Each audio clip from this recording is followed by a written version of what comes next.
Thanks for being here to learn more about the important work that PCI does for people, especially women around the world. I'm proud to represent San Diego, home to many innovative global companies and organizations, including PCI, a nonprofit global health organization working in Asia, the Americas, and Africa to bring better health and opportunities to children and families living in poverty. Founded in 1961, PCI has worked for over 50 years to promote their mission of preventing disease and improving public health through sustainable community development. They have 60 programs in 14 countries and have helped more than 6.3 million people in 2012 alone. PCI is committed to placing their resources where the need is the greatest.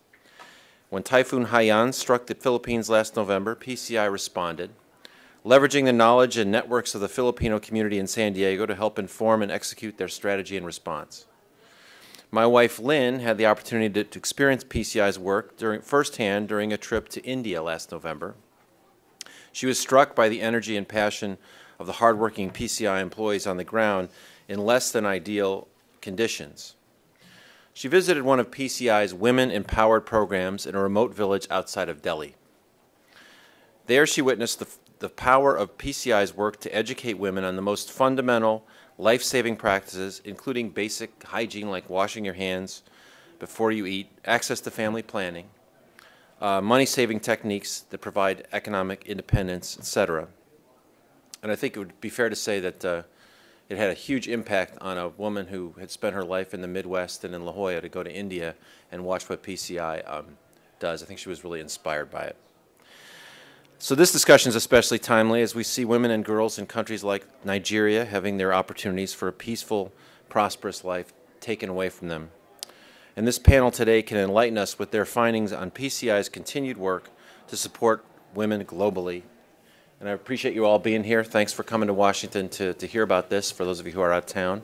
And thanks for being here. And especially thanks to PCI for the tremendous work that you do and contributions that you make. Well, thank you so much for of course, being here and for all the work that you all do. I'm just happy to be part of this discussion. And I just want to thank all of our panelists, our moderator, of course, and congratulating PCI. Oh my gosh, in San Diego, we're so proud of you.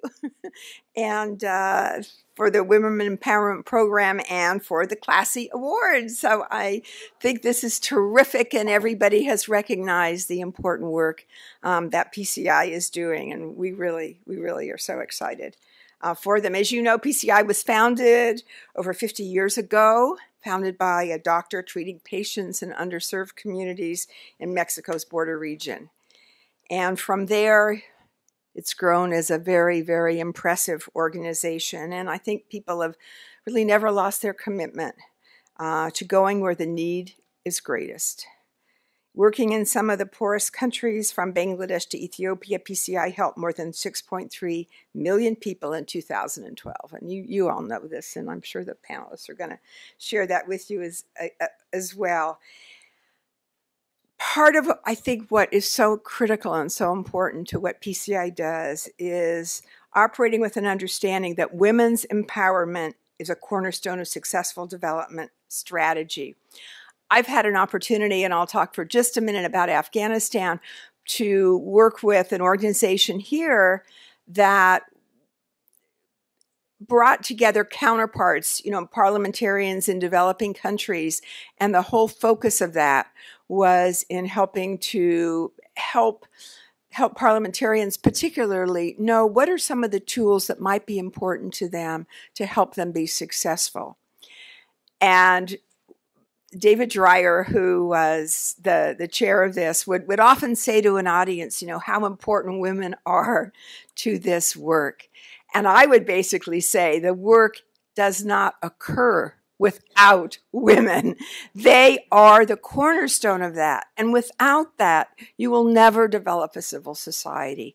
We know you cannot ignore half of the population. And beyond that, you cannot ignore that half of the population that is so committed and so focused to what happens within families and what happens within communities. That's the whole concern. And so we have seen that in many, many different places. And I've had a particular opportunity really to see that in Afghanistan, where we have met with women in government there, but also women in remote villages and civil societies and nonprofits who want to bring about peace for their communities, and against the odds, sacrificing their lives every time they left their home, and even they could be threatened in their home as well. To get out and do that, in the election that they just had there, and we'll have to wait and see how things are developing. But I was speaking with a woman from the Institute of Peace, and that's worked, and who was there during the elections. It was a stormy, rainy, just one of those days that a lot of people at home in our communities would probably say, well, I was going to vote, but, it's not worth it. It's raining too hard.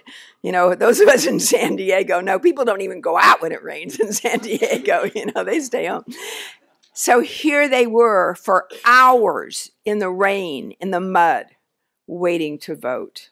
It was a spectacular scene, and particularly because of the women from remote areas that were standing in line. They had been threatened up to the day of the vote, as you know, that they shouldn't go out and vote.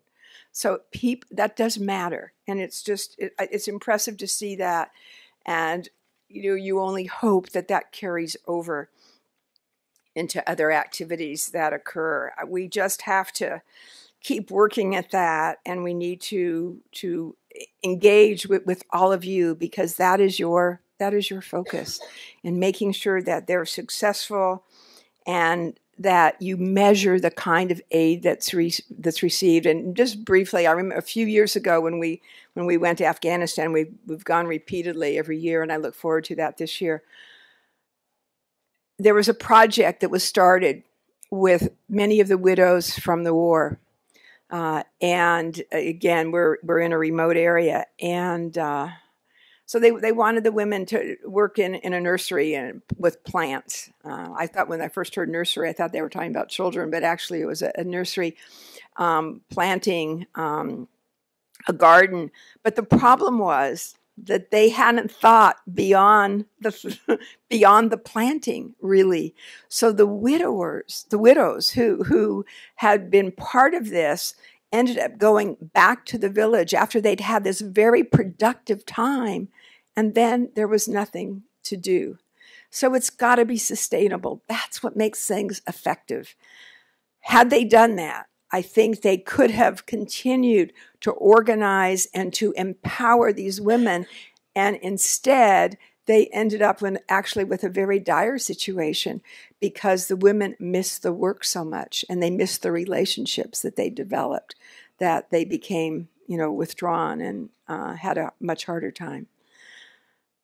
I know you're focused on this very much, and so thank you so much, because that's what it's all about, and we know from experience that it will make the difference. That will empower the rest of the communities to do what needs to be done, and that will change not just that community, but it changes the world. Thank you so much. Good morning. My name is Tim Ogborn. I'm the VP and Managing Director of PCI's DC office. I'd like to thank Congressman Peters, Congresswoman Davis, and Congressman Vargas for sponsoring our event here. So why are we holding this event, Measuring the Hard to Measure, Assessing the Economic and Social Empowerment of Women? PCI has always had a strong interest in measuring the impact of our programs over the years, and we invested in systems to do so throughout our history. Most recently, we've been developing our Lives Changed indices, specifically focused on measuring the social and economic impact of our programming on women.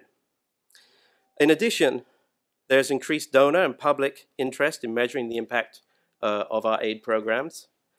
Congress in particular is very interested in how US government funding is being spent and the returns that we're getting on that investment. And I think most importantly, us NGOs, us nonprofit organizations, we're very interested in improving how our programs have impact, and looking at ways that we can adjust our programming from what we learn through the measurement of our impact.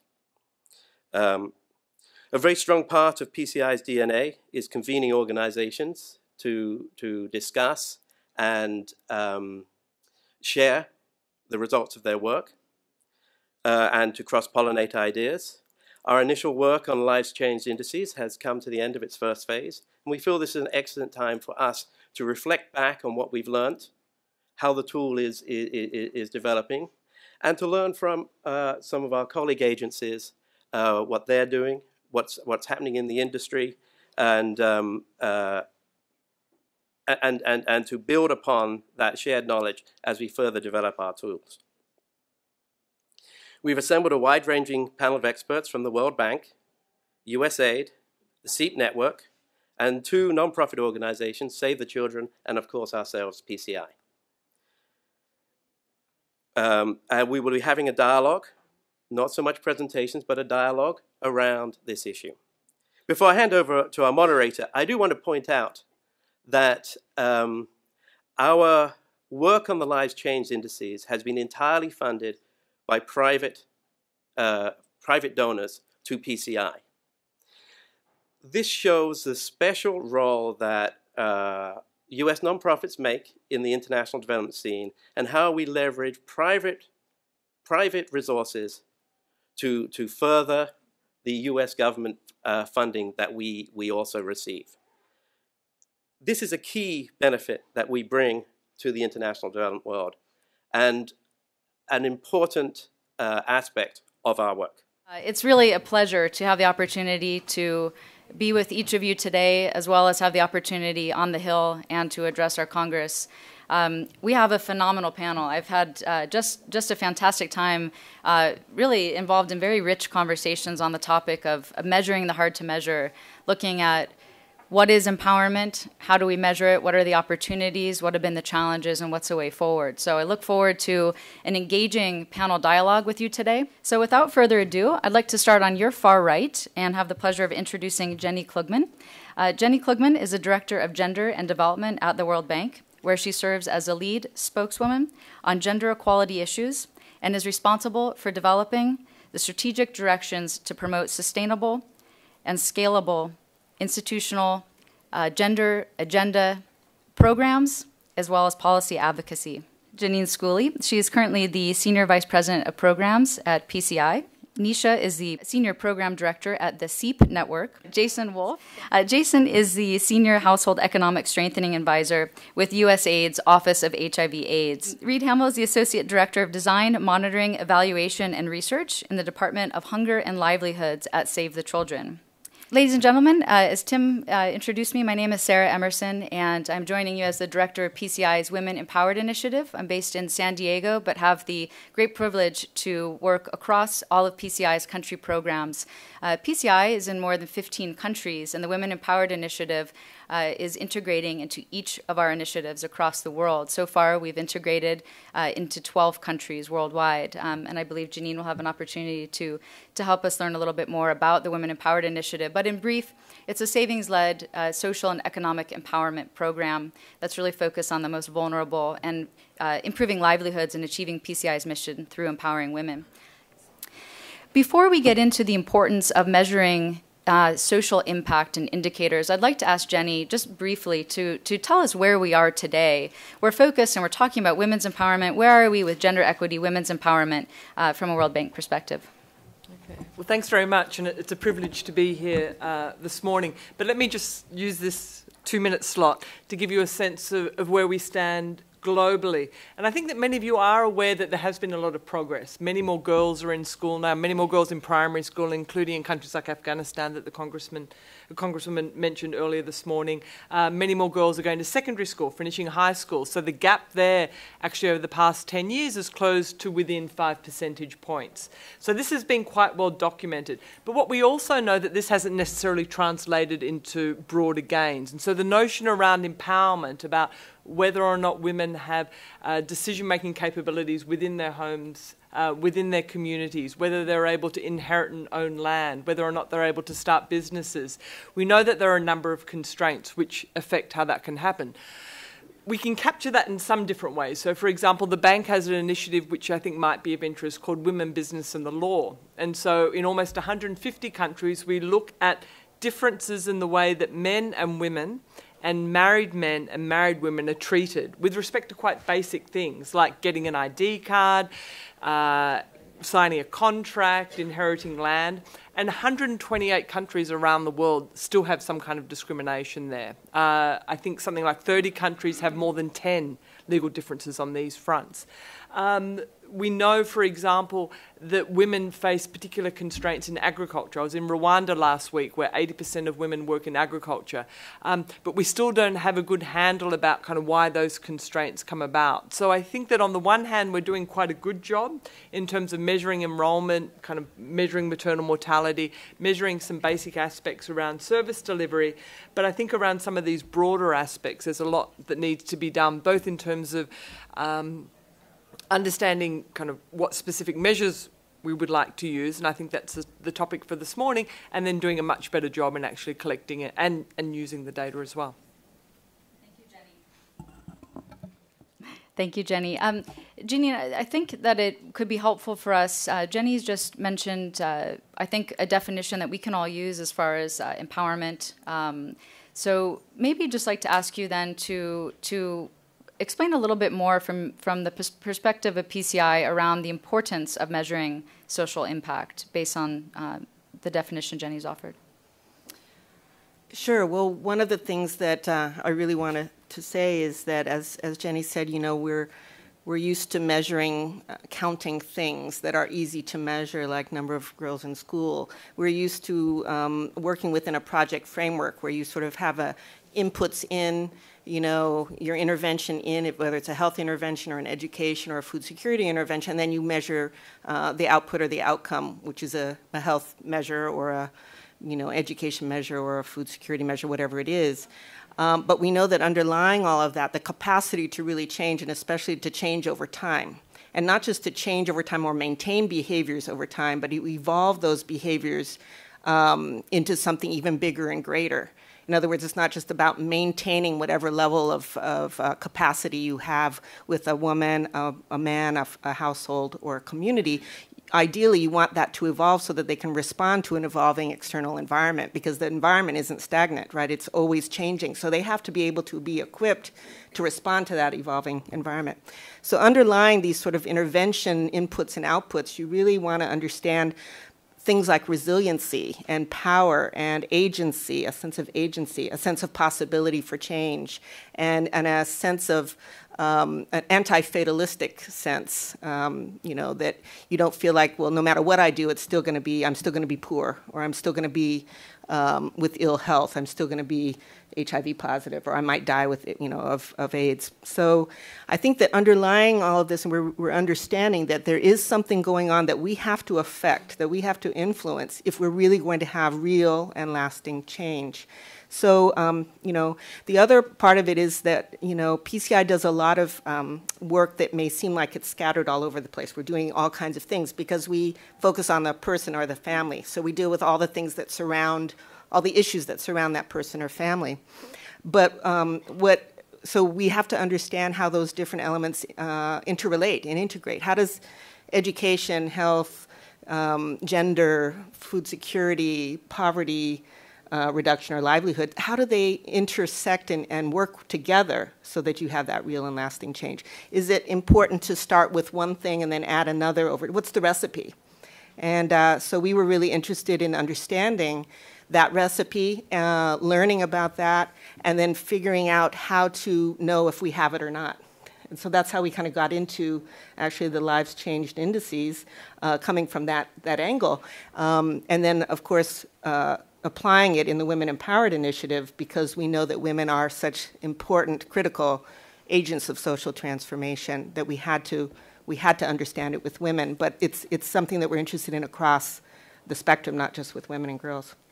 That's great. Thanks, Jenny. And I think you raised several different interesting topics that would be interesting to hear more from Jenny as well as Nisha and Jason as groups that are working on sort of cross-cultural, cross-programmatic measurements where you talk about the whole of a person and you take into account some of these broader systemic and environmental considerations. Before we go there, I'd like to actually ask Reed with Save the Children, as another practitioner as an international NGO, to share with us why you believe that it's critical for our organizations to be measuring social impact. Sure, thank you.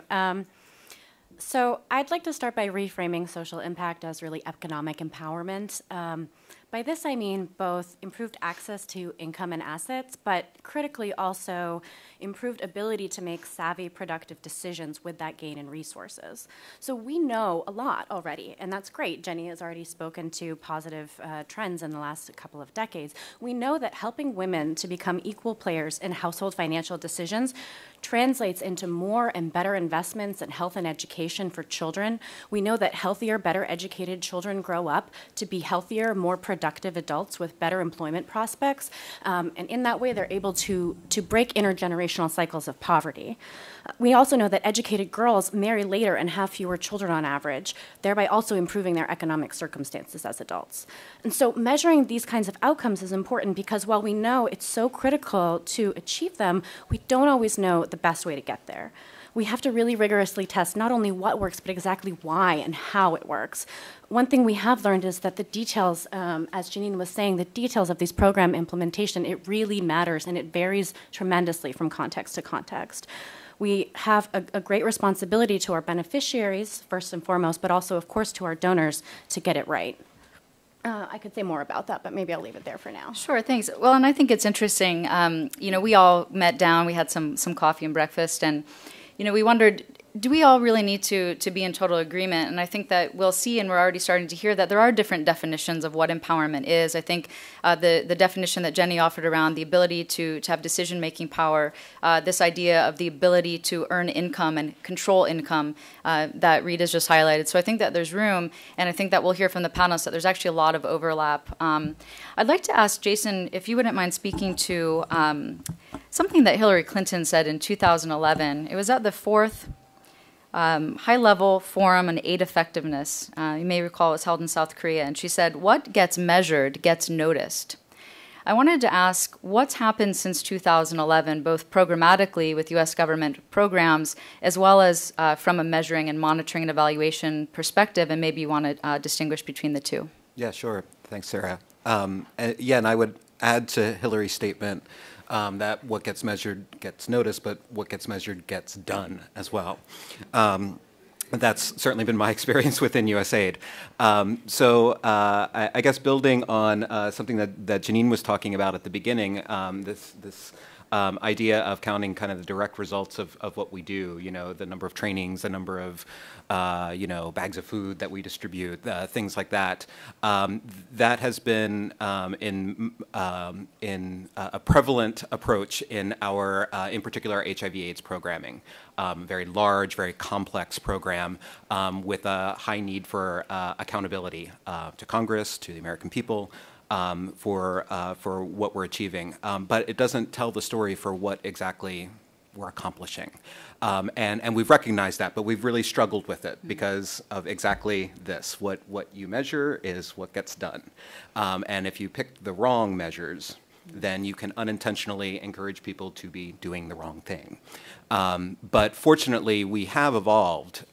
We've been able to evolve over the past few years and have now started introducing outcome measures where we're actually trying to understand what are the outcomes of what we're doing. And those are harder things to measure. You can't measure them as easily as you can measure how many people you've trained, or how many people have gotten loans, or how many girls have gotten scholarships to go to school, or how many girls are enrolled in school. Instead, we're trying to now understand longer term kinds of outcomes, and it's harder to do, it's more complex to do, but the good thing is we now have the commitment to do it. And I think that is leading us into a better direction of measuring measuring things that are more important to our beneficiaries and showing the effectiveness of our work. That's great. Thanks, Jason. I think we can come back to, in a few minutes, talking about commitment and talking about outcome measurements. And maybe, Nisha, you could help for this audience here. Oh, that's 2 minutes is up. Nisha, I apologize. If you could help us just frame the situation for us. We've heard a lot about outcomes, outputs, contextual considerations, environmental considerations. Can you speak to the work that SEEP has done in looking at systematically addressing evaluation? Yeah, so for those of you who don't know, SEEP is a network. We're a member-based organization. To Save the Children and PCI are both our members. We're made up of about 129 international NGOs working in about 170 countries. And we came into existence essentially as a platform for NGOs to collaborate that were working in different countries, trying different kinds of economic development approaches, and really learn from each other.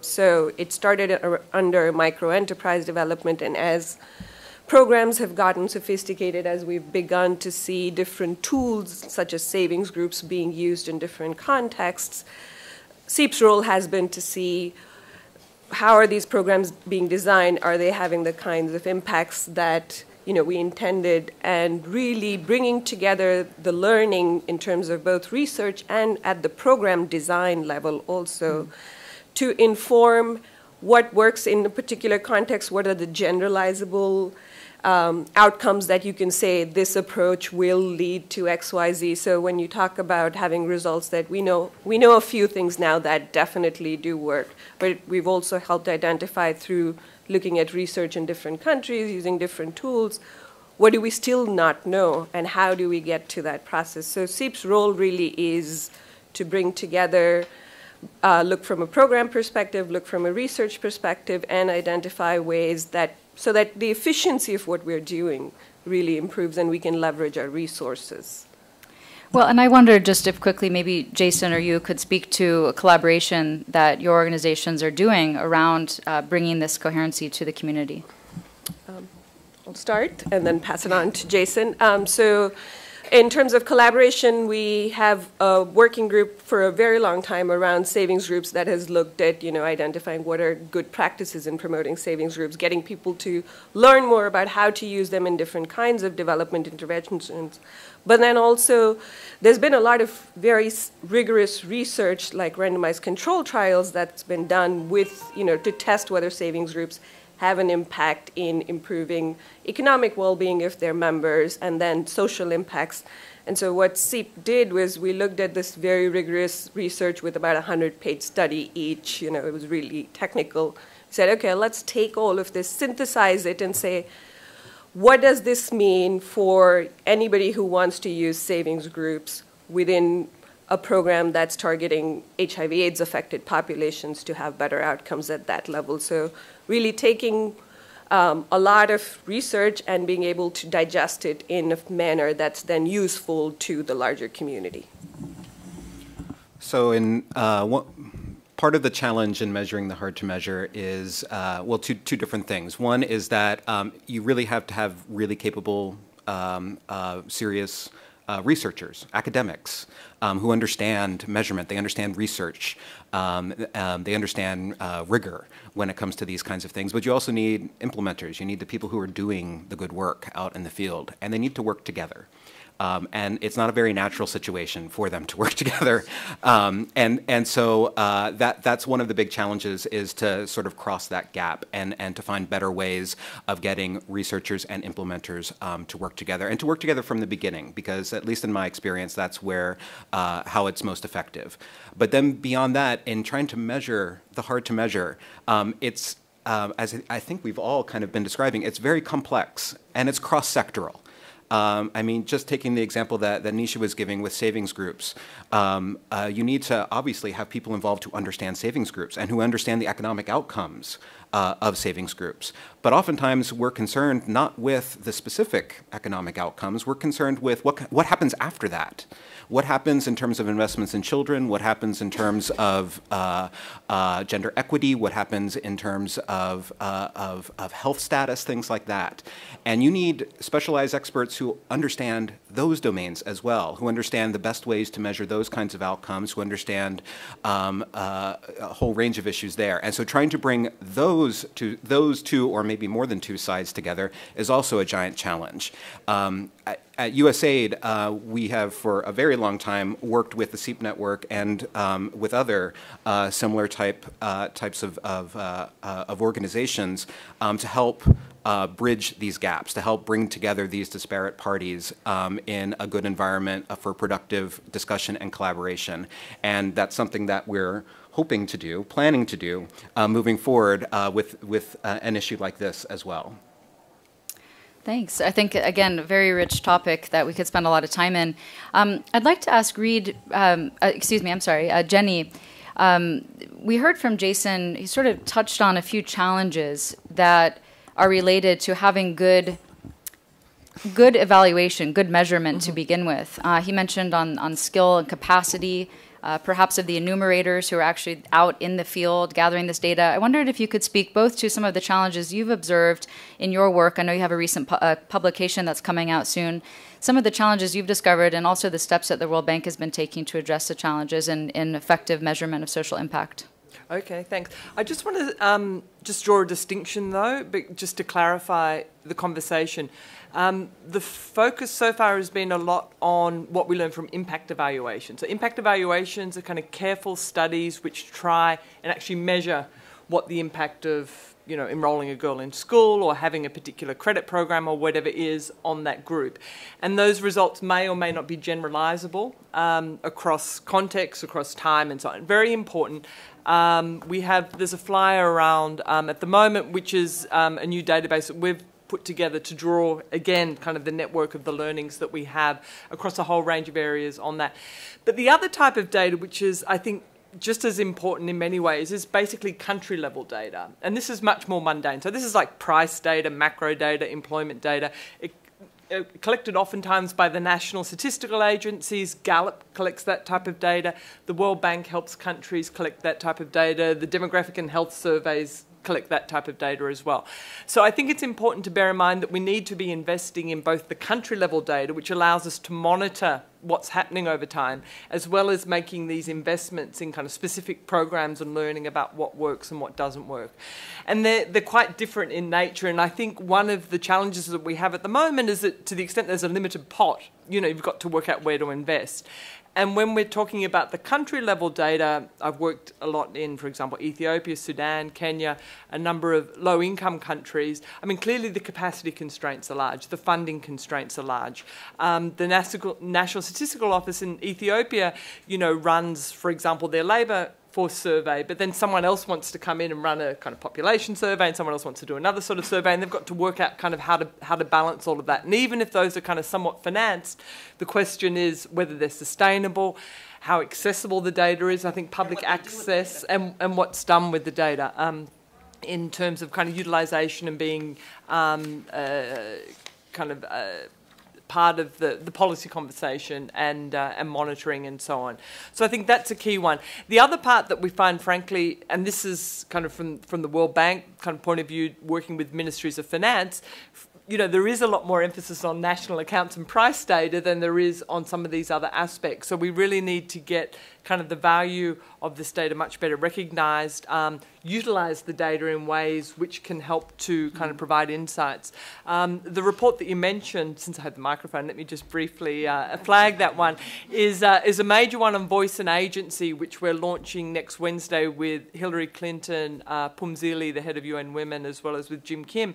And we're very excited because what it is trying to do is to put these issues around agency, around choice, firmly in the global development agenda. And I think this is especially important as we move kind of beyond kind of the MDGs and into the post-2015 framework. Clearly education's important, health's important, economic opportunities are important, but I'm thinking more broadly about sort of some of these more difficult and intractable issues, which include violence, which include kind of lack of control over whether and how many children to have, whether or not, you know, you can inherit land, a whole range of other things is very important. So we're really trying to kind of push that agenda forward. And I could finally mention another very nice quote from Hillary, which we found, which we actually use in the report. She said that data not only measures progress, it inspires it. So which I think is another thing, you know, to be thinking about. So it's kind of on the one hand, kind of holding us to account, but on the other hand, getting us to think about, you know, our aspirations and what we really want to do. Absolutely. And I think, you know, though I'm working on the programmatic side, I also have the opportunity and privilege to work with George, with our CEO, with our board members, and involved on the fundraising side. And it's certainly much easier if we have that bottom line and say, this is why investing in women makes a difference, to have that data and to have that data point to speak to. Thank you very much. That was helpful. Janine, I wanted to ask you, I think that we've heard, again, Jason highlighted some of the challenges initially, and Jenny's drawn a distinction with sort of this routine data collection or ongoing monitoring versus some of these research studies. I understand that PCI is involved with both control group studies with University of Notre Dame, as well as the lives change indices, which seems like it's an ongoing monitoring. So would you be able to explain sort of the objective of both and how you're integrating them into the programs? Sure. So this life changed indices has a series of 7 components, and it covers things from poverty to education to health to nutrition and food security to gender and social capital. And the idea is to measure across these various components so that we can understand, again, the interrelation and the complexity a little bit better. And so you know, several of these components were already developed and validated, and several we actually developed ourselves and did our own testing, our own research, our own retesting, validation, psychometrics validation, so that we could understand how this would work in a variety of cultures, across languages, et cetera, because you know, PCI does so much work where we really, really understand and value the situation-specific challenges, and they're very different. And as Jenny talked about, you know, how you can sort of apply what you learn in one place across is very difficult. But we need to try to do that. We need to try to aggregate because there's more power with that aggregated data, and because we're doing work with Women in Power that crosses over ultimately all 16 of our countries, but right now with 12. So with this instrument, after we did all of this work, and we're still, you know, it's still a work in progress, we want to continue to evolve and learn, we've been using it in sort of a pre and post test way. You know, a baseline before women get involved in this village savings and loan, plus leadership and sort of social cohesion process that we go through with our women empowered groups. So a baseline pre, and then after about 18 months of being involved, we do a repeat measure. And so that pre-post is designed to give us a sense of how things are changing in that particular group. That doesn't necessarily allow us to say that intervention that we did had that impact. There are attribution challenges. It doesn't really tell us whether there would have been that change no matter what because of some other, you know, external factor at work or what have you. So therefore, we needed to get involved with a case control type, more experimental or quasi-experimental design, where we actually measure pre-post with our intervention and pre-post in a control area where there is no intervention or a different intervention, so that we could actually say, you know, not with 100% certainty, but we can say that our intervention is actually working and it's doing A, B, or C. So that's why we're working with Notre Dame. As was said earlier, you do need to collaborate, bring the sort of implementers, the on-the-ground practitioners together with the academicians for the magic that hopefully comes when you do that. And we're hoping to have some magic with the Notre Dame studies that are going to be in, we're doing them in Ethiopia and Guatemala. So by 2016, we hope to have, maybe we'll do another briefing in 2016 on that topic. Great, thanks. You touched on something that, again, I thought was interesting, and we've heard it on the panel already, around this chasm with researchers and academia, with implementers, practitioners, and that there seems to be a little bit of a gap. I wondered maybe if Jason and Nisha both can speak to what the gap is and how, maybe Jason, start with you, specifically what USAID is doing to help address that chasm right now. Well, this is a big issue, so I mean, as I mentioned before, you know, that there are sort of at a minimum these two sides that have to be involved: the folks who are implementing the intervention, and then the researchers who are trying to understand the outcomes of you know, what's happened because of the intervention, and these folks are coming from sort of very different mindsets, oftentimes, right? A real researcher, a real academic, they understand the methodology, they understand exactly what needs to happen so that they can learn, they can find out what, with as much certainty as possible, what actually happened. And then the implementers are, they just want to do good work, right? For as many people as possible, with the limited funding that they have, because no matter how much funding you have, the need is always bigger than the money that you have. So you're trying to do as much as you can for as many people as you can, as quickly as you can. I mean, that's pretty much poison for the researcher, right? You know, they want a nice, controlled little environment where they can say, for sure, you know, this took place and this didn't take place over here, and thus, you know, through all of our statistical wizardry, we can say, boom, this is what actually happened. And so trying to get those two sides to actually collaborate, work together, is a huge, giant challenge. And I know we at USAID have made this mistake in the past, where we find we work with Save the Children. We say, Save the Children, go out, do your magic here in the field. And then we're going to bring in, you know, researcher X or Y or Z to come and evaluate, you know, or, you know, what you've done. And, ooh, it's like oil and water. It just does not work that way. I think, at least in my experience, what I found is when the sort of the research side and the implementation side are brought together right at the very beginning, because oftentimes the researcher might say, well, you know, implementer, if you just tweak this a little bit, you know, we'll actually be able to find out what happened. And the implementer says, I can't do that, but I can do this. Will that work for you? And they say, oh, yes, okay, fine. Obviously, I'm oversimplifying, but that's in my experience what I've seen happen, and we get much better research that actually tells us something at the end, and that actually, hopefully, also the researchers and the implementers talk to each other during the process as well. So the implementer is actually able to understand more about their own work as it's taking place, which is good. At USAID, I know I'm talking way too long. I'm sorry, Sarah. At USAID, we have a wonderful new evaluation policy that's in place. It says lots and lots of different things. But one of the good things I think that it does is that it prefers that we use third parties to evaluate programs, which is good, because that hopefully provides more objectivity and makes sure that we're getting the right people with the right expertise in there to do it.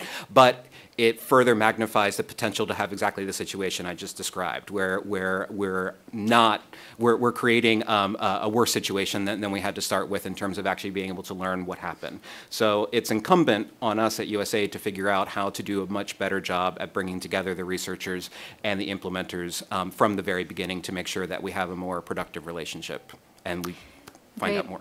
Yeah, actually, Nisha, I'm going to come back to you in a minute to actually take us a step above and talk about synthesis. But before we go up higher, I wondered if Reed might be able to provide maybe an example from the work that Save the Children has done with Mozambique, or if there's other comments. Sure. Well, first, I just wanted to say that I come at this sort of wearing both researcher and practitioner hats, and so while it's very important that we do have independent evaluations, Save the Children and a lot of our peer organizations are really kind of coming along on this learning curve, and we have a great appreciation that we need to change and shift some of our staffing structures such that we have the internal research capacity in order to have productive working relationships, and in order to make sure that the learning that we want to extract from our programs is reflected in the evaluation design. And of course, we have a lot of third-party collaborations which have worked out quite well. one other point to the observation that practitioners in the field really want to just get everything done and lots of different interventions all at the same time. It's not that I think researchers would say that, that we don't have a shared goal and shared objectives, but rather we want to make sure that what we're doing works, and we don't always know that it works, and sometimes we might fall prey to a bit of false confidence. And so we want to keep ourselves honest and keep our standards high, because while evaluations can be very resource and labor intensive, channeling a lot of resources and funds to programs that aren't effective is more expensive. Okay, moving to a quick program example. I don't know if I can do it in 2 minutes. Sure. I'll try very hard. Village savings and loan groups have been referenced already. I'm not sure if everybody in the room understands exactly what those are, so a quick overview from a program evaluation that we recently wrapped up in northern Mozambique, which is one of the poorest and most rural parts in the world. In this area, the population suffers from chronic cyclical food insecurity, which means that after 1 year's harvest runs out and before the next harvest is reaped, there's not enough to eat. Over half of the children under 5 are stunted due to chronic malnutrition, which permanently limits children's physical and cognitive development and leads to decreased potential over their life course to learn and then to earn. So in this context, Save the Children implemented a 5-year large-scale food security program with a strong emphasis on improved nutritional knowledge and practices, in addition to agricultural, health, and a bevy of other interventions. We hypothesized that improved knowledge of nutrition practices alone might not be sufficient to really change children's nutritional outcomes, given the extreme poverty of our beneficiary population and thus their inability to purchase or to grow higher quality food for their kids. So in this context of the nutritional program, we implemented village savings and loan groups. And for those who are less familiar, these are groups that come together with their own funds, their own savings within the community. They contribute to a weekly pot of savings on a weekly basis, or as they're able to, and then individual members are able to take out loans and repay them at interest. So at the end of a loan cycle, which lasts usually about 10 months, all of the members, whether or not they've taken out loans, are repaid their share of their individual savings contributions plus the interest that was pooled as a group. And usually these payouts are timed to coincide with the beginning of the hunger season. These are really important in rural, poor places like Mozambique because there are no commercial banking institutions. These populations have no access to other kinds of safe and secure savings mechanisms. So sorry, that's a long spiel by way of background, but then our hypothesized causal pathway in a program as complex as this is equally complex. We expected that participants would first show gains in their household income and wealth, and that these gains would then translate into investments in children's food security and nutrition. But within a 3-year time period, that can be challenging. That's sort of a tall order, right? You have to get sort of several steps down a causal chain. So our evaluation found that while the groups were very successful and very cost-effective in increasing household income and building asset bases, and I could talk more about how we measured that if there are questions, they also reduced food insecurity by effectively shortening the hunger season. So when people have more money in their pockets, they can go to market and buy food at times when they don't have any surplus left from their own production. But that the intervention, the VSL group itself, in the context of this nutritional messaging, was insufficient to drive changes in children's nutrition as measured through either dietary diversity or anthropometry. And there are a number of reasons that we might think that. I could elaborate upon them. But this kind of learning really allows us to go forward and say, how do we need to adapt our programs in the future if children's nutrition is really the primary goal, for a program like this? Thanks. Yeah, it's certainly a lot of complexity, and I think that something that's been highlighted, again, and I think we started off with that in the discussion, is that when we're looking at something like empowerment or having improvements on livelihoods, that there are a lot of different factors at play. So these are complex issues, which makes measurement all the more difficult. Jason spoke to the need to bring different experts from different areas together to look at that, but you've highlighted, Reed, this idea of needing time. both in long enough time to see what the impact is, but also potentially in longitudinal studies. And I think that is interesting when Jason pointed out with the new evaluation policy at USAID, it sounds like there's opportunities for Congress to support there to be a longer-term relationship and engagement with the research institutions to continue to go back and continue that research longer term if it's no longer going to be tied to the project implementer and project timeframe. So I think that's helpful to understand some of the challenges there. And again, it sounds like it is inconclusive because it may not have been enough time. We don't know.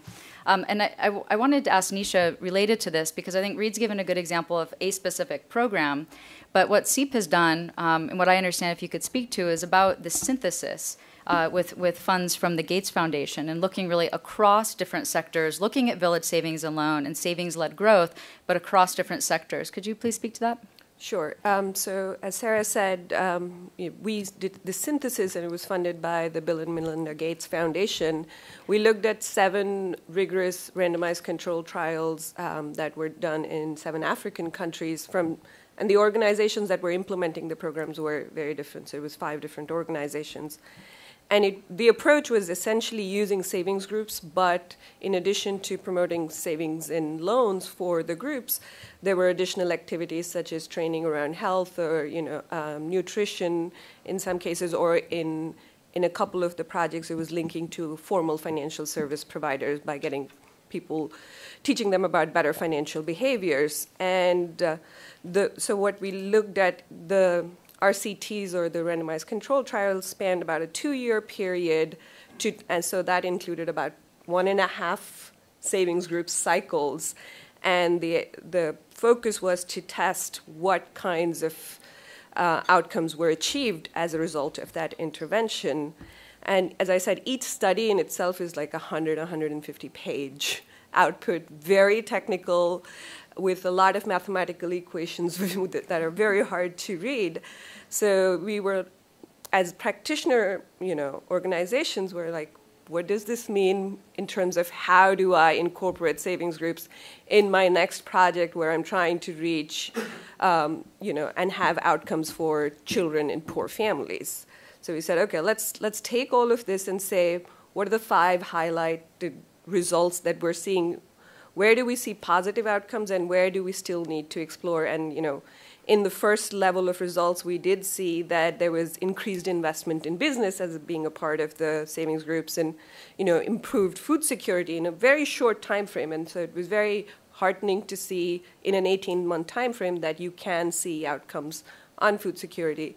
Looking at social empowerment indicators, it was tending in the right direction in terms of, yes, the women felt like they had more power, but to really be able to say how that gets exercised, you need a much longer time frame. So what the synthesis highlighted was also this need for having longer time frames, because being able to make the decision of paying school fees for your child is one short-term outcome, but then making the decision about how many years and how many of your children can go to school, that takes probably 5 years, not 2 years.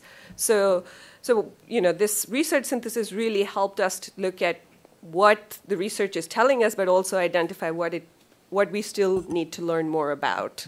Great, thanks. I think that's really helpful.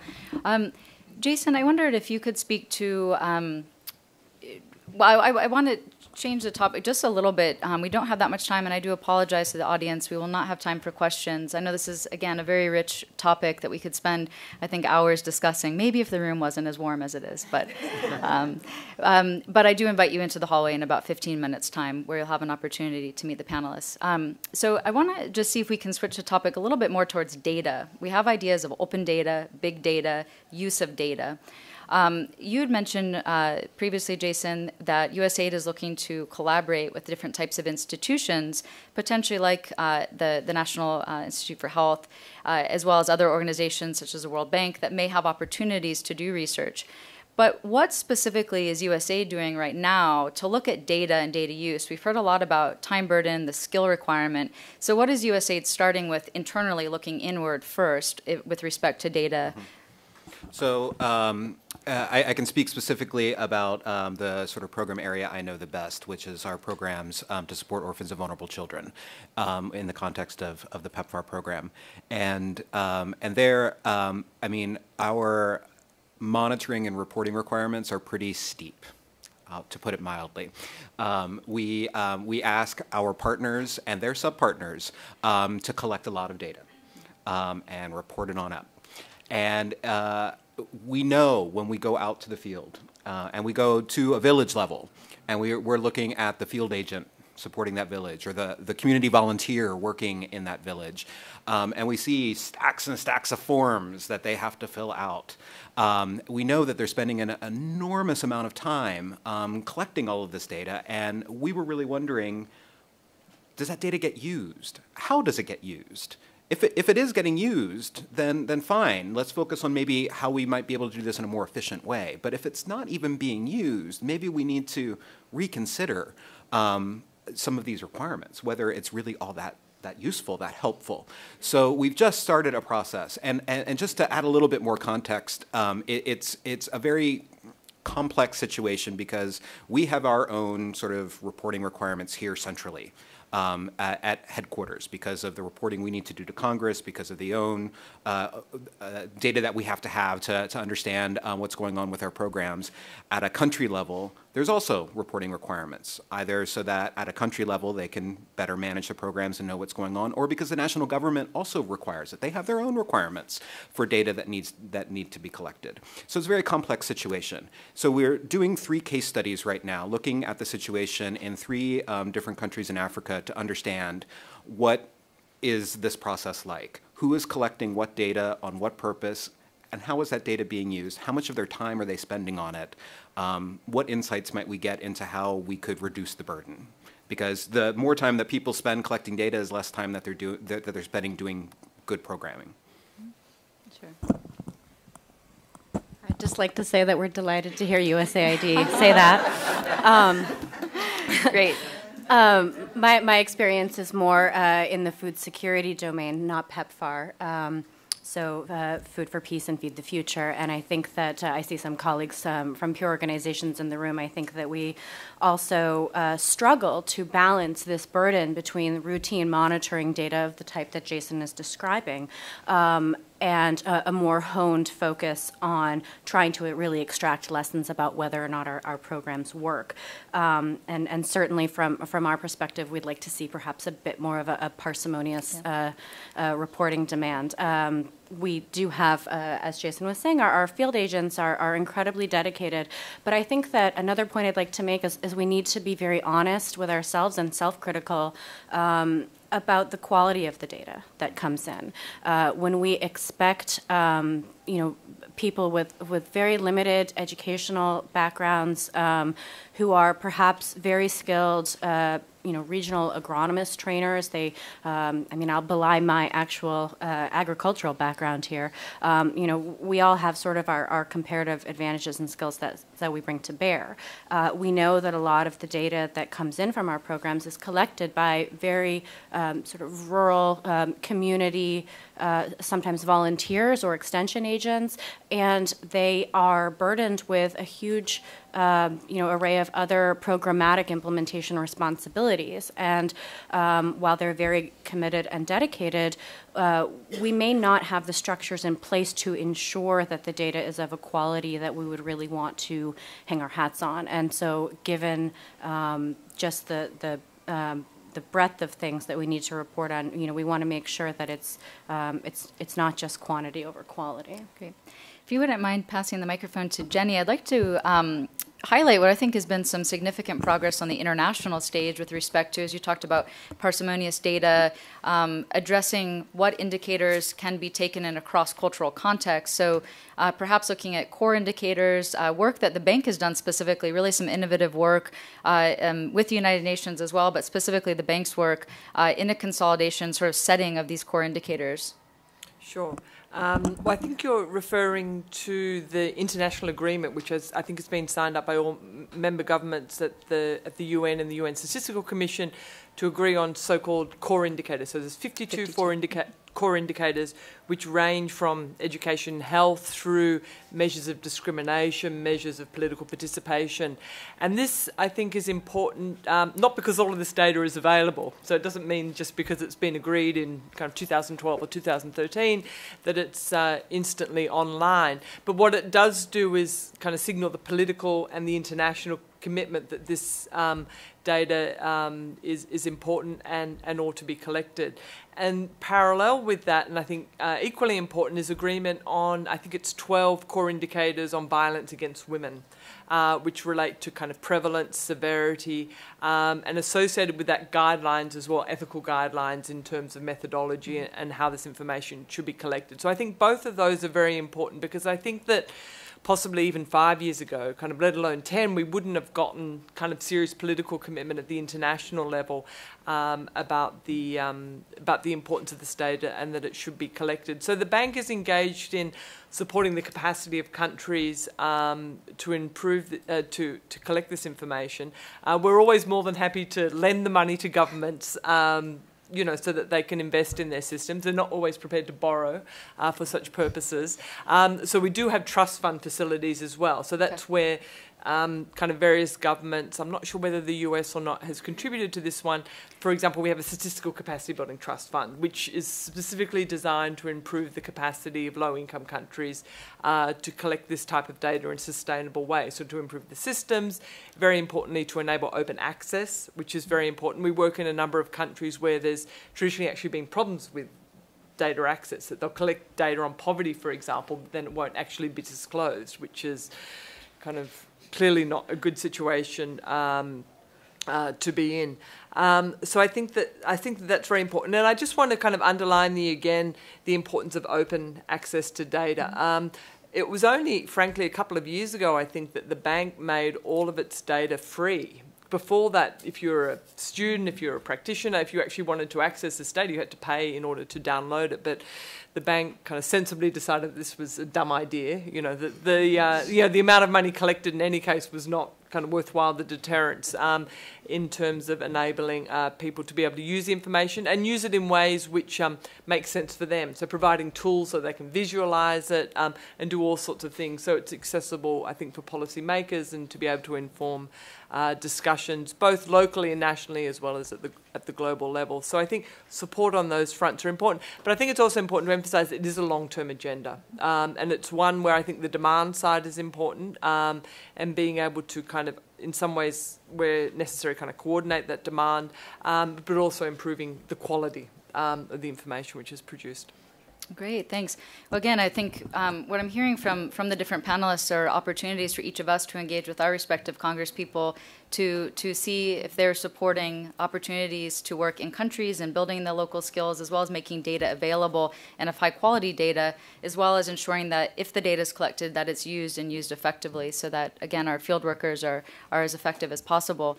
I know we're going to wrap up in just a few minutes. I wondered on this topic of data, making data available, maybe as a segue to the SEEP conference that's going to occur in fall this year. And Nisha, if you might be able to speak to the plenary session that I've seen advertised related to big data and sort of what next now with all of this data that will be available.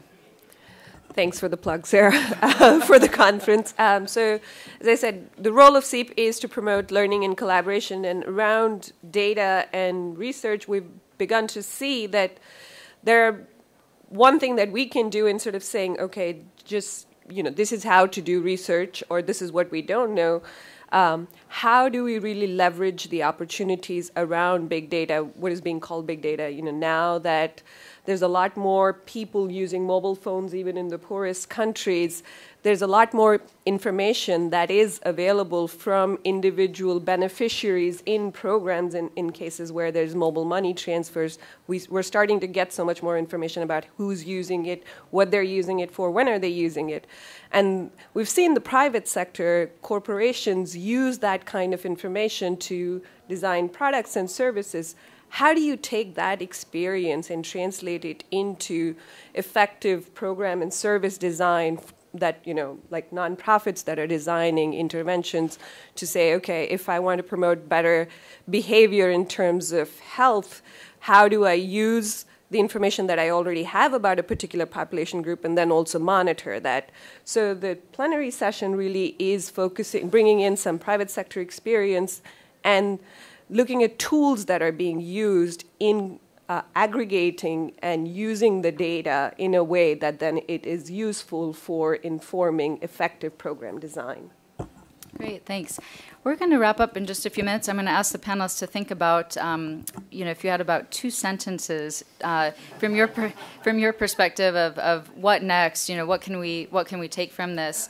I'd like to highlight just a few learnings that I've had myself just in listening to each of you today. I mean, I think this has been very informative, but I see that we've really just scratched the surface. This, again, is something that is a very rich topic we go into a lot of depth on. But Janine started and highlighted that we've moved from output measurement towards outcomes, and that there's complexities in that. Reed, Anisha, and panelists have talked about causal relationships. We've talked about the differences with evaluation and research versus ongoing programmatic evaluation. Where is that marriage in between? Is there that middle ground? How do we promote the sustainability and data use? I'd like to ask our panelists, and maybe I'll start with our sole gentleman on the panel, just to highlight what you think are some key opportunities for us to look forward. In 2 sentences, wow. I don't perform well in 2 sentences. So at USAID, or at least in the part of USAID that I work for, there's a lot. We talk a lot nowadays about what we call implementation science, trying to marry together, the really good, high quality, effective implementation of programming with science, with research, with evaluation, rather than looking at it as 2 completely separate, disconnected sort of disciplines or areas of investment from a donor perspective. And there's still a lot of kinks to work out, I think, in terms of how to do that well. But to me, it's very, very encouraging within USAID to see that science and research is important, but also doing good programming continues to be important as well. It's not like we can wait for the science to roll in. We've got to do stuff now, but there are ways that we can do it, that we can learn as well. And I'm looking forward to continuing to engage with all of you as we try to figure out how to do that well. Great, thanks. Reed?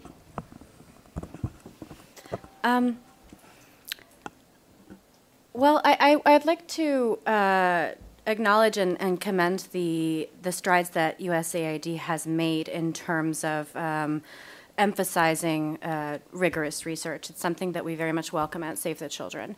And as Jason already alluded to, it's not always a smooth relationship given the number of roles that need to be played to carry out this research effectively.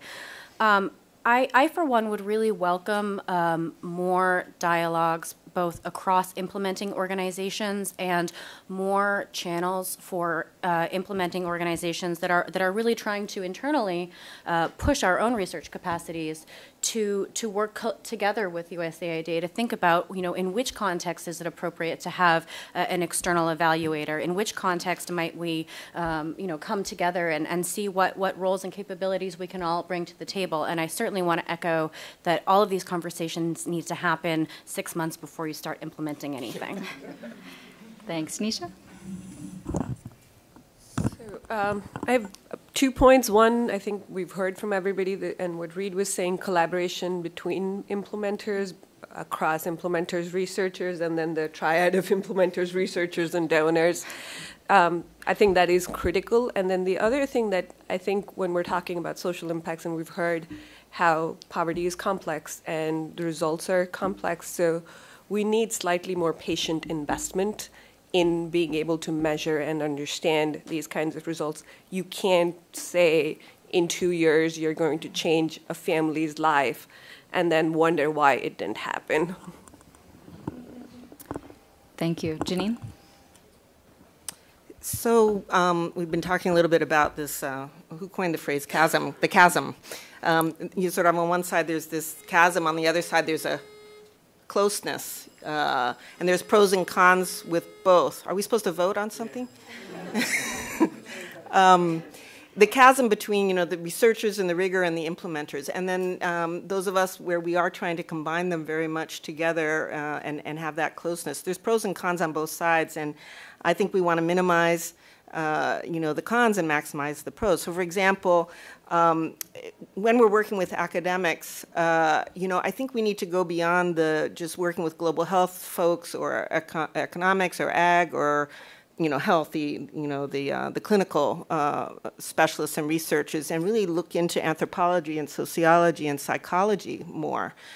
We haven't done that enough, so that's a way to optimize, I think, that collaboration. And I also think that it's important to have a bridge or an interpreter almost between, the practitioner language and the academic language, and not just language, but purpose and intent, the incentives, the publishing incentives, the implementation incentives, the different kinds of donors. And nobody gets a PhD in dot connecting and collecting and all of that, but we need experts in that area. And then on the closeness side, there are both benefits and challenges with being, both an implementer and a researcher and evaluator. There's something called response shift bias, right, where, the more that people are aware of what's going on, they're going to answer the question differently, and it may look like your data is getting worse. Understanding those kinds of things, we want to make whatever research or evaluation intervention, we want it to be a capacity strengthening intervention at the same time. And so there's challenges with that, but certainly opportunities for learning and strengthening local capacity, which is a real issue for us around the world. And throughout the whole thing, we need to learn and inform research agendas as well. And the other thing I just wanted to say is that I'd like us to go beyond women empowered or girls empowered, which is absolutely critical, but think about family and community empowerment, collective action, joint decision-making at the household level, that kind of thing. I think that's where we really need to look. We need to look at those dynamics, which just adds another level of complexity, right, which is what we don't need, but we've got to do it. And then finally, I think I really want to invest more time and energy and donor resources, but also just more attention to sustainable change and measuring outside of that box of project life cycle. How can we talk about lasting change or sustainability if we never measure it, 6, 10, 20 years later and understand all the things at work that maintain and evolve change. So thanks. Great, thanks. Jenny, it would be a pleasure to hear from you. Okay, thanks. Well, I agree very much with the comments of my colleagues. I just want to say it's great to see this interest, and I think that in particular seeing the interest in this kind of broader agenda and going beyond incomes and growth and kind of the aspects of development and the expansion of capabilities that we care about. And I think we are at an important juncture on the gender agenda insofar as I think the advocacy war has pretty much been won. And so now the onus is on having evidence. What can we do? How can we do it? So working with 10,000 bank staff, they're not resisting, taking into account kind of women and girls and disadvantaged groups in their programs. They want to know how to do it and how to capture those results and how to influence policymakers. So I think in many ways we're in a very good place. So I think that the challenges before us, in a sense, reflect this success in putting this on the agenda. So now the challenge for all of us is to move it forward, to meet the demand, and to achieve the results that we want to see. Excellent, thank you. And I think we'll conclude on that note. I just want to highlight that, again, if you can go to the World Bank's website, I know that there's a number of things the World Bank has been investing in as far as building that local capacity, addressing the how, helping countries do that. PCI has examples, publications. SEEP certainly has toolkits. USAID has toolkits. Save the Children has published. So I encourage you to explore the websites and find the various resources available. I'd like you to join me, please, in thanking the panelists for joining us today.